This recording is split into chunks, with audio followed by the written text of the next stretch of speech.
A former Pro Bowler is hitting the market, and yes, the Bengals should be interested. Let's break it all down right now on Cincinnati Bengals Talk.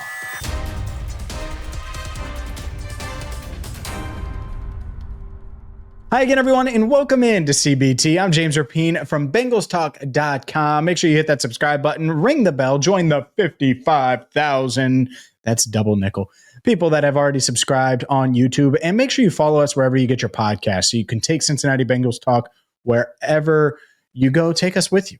And so that means Apple, that means Spotify, that means Amazon as well. And let's dive into this because the Packers, well, they're releasing Jaire Alexander. And I remember having conversations about Jaire Alexander literally 4 months ago, almost 4 months ago, during the NFL Combine. And that was when it was pretty clear they were either going to trade him or release him. And of course, they involved the Cincinnati Bengals. And would it be a good fit? Could it be a good fit? And I think a lot of you right away are going to shoot this down.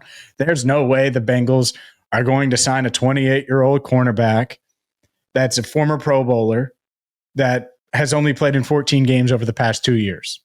I get it. I totally do.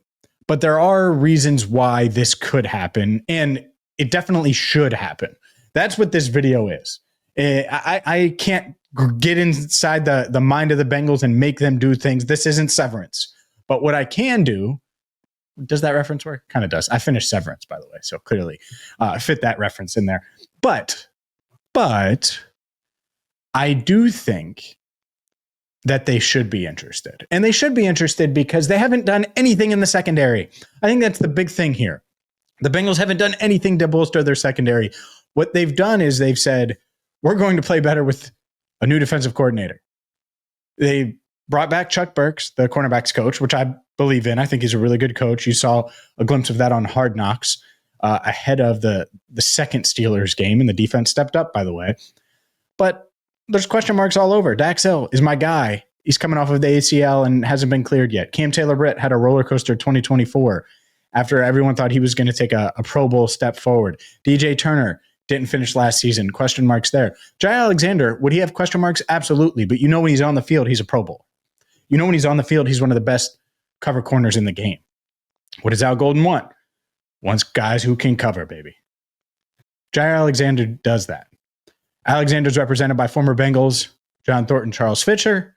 I think that matters a little bit when you talk about negotiations and things like that. Not that Jaire won't get paid, but he's certainly not going to break the bank like he did a few years ago when he signed a 4-year, $84 million deal with the Green Bay Packers. And there we go.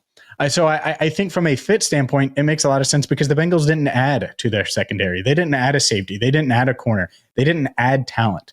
And while the talent they have may be good and may blossom this year under this regime, it would be nice to have another piece. I'm also very much aware that this offseason there was discussions and hopes and belief that they would add to their cornerback room. That's what I will say there. People in the building thought, yeah, we'll add a corner or add to our secondary. We'll add something to help out. Well, they haven't. And now they have this two-time Pro Bowler who's only 28. Two-time Pro Bowler who needs to reestablish his value, and a guy that is going to be sought after. I think there are going to be teams interested, but interested in shorter-term deals. I don't think he's going to get a 3-year, $45 million deal. Maybe he does, and if he does, guess what? The Bengals aren't going to do that. But if Jaire Alexander is looking for a place to come reestablish his value, contend for a championship, help a defense, not many places better than Cincinnati. There's really not. I've seen a lot of Bengals fans mention the Ravens. I've seen a lot of Bengals fans mention other teams, whether it's the Steelers in the division. I know the Bills were interested in trading for him. And that's the other element here. If you get him, then you don't have to deal with him. And can you imagine him on the Steelers or the Chiefs or the Ravens or the Bills, like all teams that you're going to hope to deal with either in the regular season on the schedule or in the playoffs when it comes to the Chiefs circumstance? It's just one of those things where it's like, yeah, certainly need you to consider it if you're the Cincinnati Bengals. And here's the other element. And I do think it's important because I've seen some people say, well, James, they haven't even added a guard. And you think that they're going to add this corner? And it's like, yeah, because they feel like they've added at guard. Lucas Patrick renegotiated with Cordell Volson, brought back Cody Ford, and then they drafted Dylan Fairchild and Jalen Rivers. They feel like they've addressed that. They didn't do anything in the cornerback room. They didn't do anything in the secondary. They renegotiated Geno Stone's deal to save money. That's it. That's it. And so Alexander obviously would have to pass a physical. You would need that. You would need to bring him in and make sure the medicals are good. But assuming that's the case, this is a guy that can still play at a high level. And these are the type of moves. These are the type of positions. These are the type of June additions that make sense, that teams like the Bengals should be discussing. And what do I mean by teams like the Bengals? Well, a 9-8 team that is hoping to make the jump from 9-8 to 12-5, from outside of the playoffs to winning the AFC North, to the defense couldn't get a stop with the game on the line until late in the year, to starting off hot. I think Jaire Alexander makes a ton of sense. I think it's something they should do. It got sour in Green Bay at the end. That's fine. It happens. Relationships get weird. Things like that happen. That doesn't mean that he can't still play, that he can't still contribute. And I think he will. I think he's going to contribute somewhere. The question is it going to be here in Cincinnati or is it going to be somewhere else? And so the where. And I can already hear it. There's going to be so many people. Andrew Fox Miller was like, are you serious? You think that they're going to go after Jaire Alexander? No, I don't necessarily know that. But the former 18th overall pick in the 2018 NFL draft is certainly someone worth considering. And not because of his draft status. That's not why I mentioned that. Alexander is a really, really high-end talent. He's still 28 years old. He's still got plenty of life left in him. And by the way, the last time the Bengals were a true contender was the last time Jaire Alexander was a Pro Bowler, 2022. They can help each other get back to their prime form.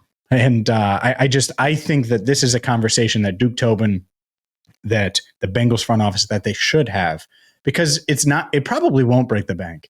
And you could probably do a bunch of incentives and you can probably make it to where it's a team friendly deal, low risk, high reward, but also get Alexander paid. I'm not saying you're going to get him for some steal of a deal, but there would be a happy medium there. And again, I could totally see him ending up in some of these places that people are suggesting. I'd want to keep him from there. I would. And going way back months ago to the combine, had conversations, multiple, about Jaire Alexander, and none with Bengals brass, just to be clear. But the combine is an NFL just convention. And just talking about Jaire Alexander, NFL people believe he still can play. NFL people believe that he's got some good ball left. The contract was obviously wonky, really hard to trade. Fine. Well, now he's available. These are the type of moves that contenders make. So why did I do this video? You want to be a real contender? You want to take a big step forward? You want to be a Super Bowl contender? Jaire Alexander could be the difference. He could make the difference. He could be that added depth that you need. The Bengals have the cap space. They can still get something done with Trey. It doesn't get involved there. It doesn't get in the way there. I know people are going to say that. The Bengals are content at offensive line. We've already done a video on that. Don't expect them to add a guard. I don't think that's happening.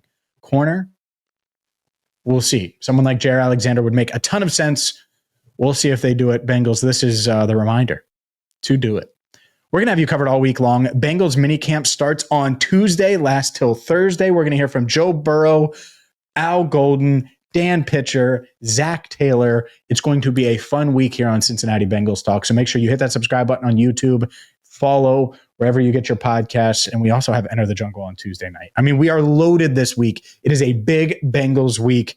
So don't go anywhere. This is just the beginning. Until next time, thank you so much for watching and listening to Cincinnati Bengals Talk.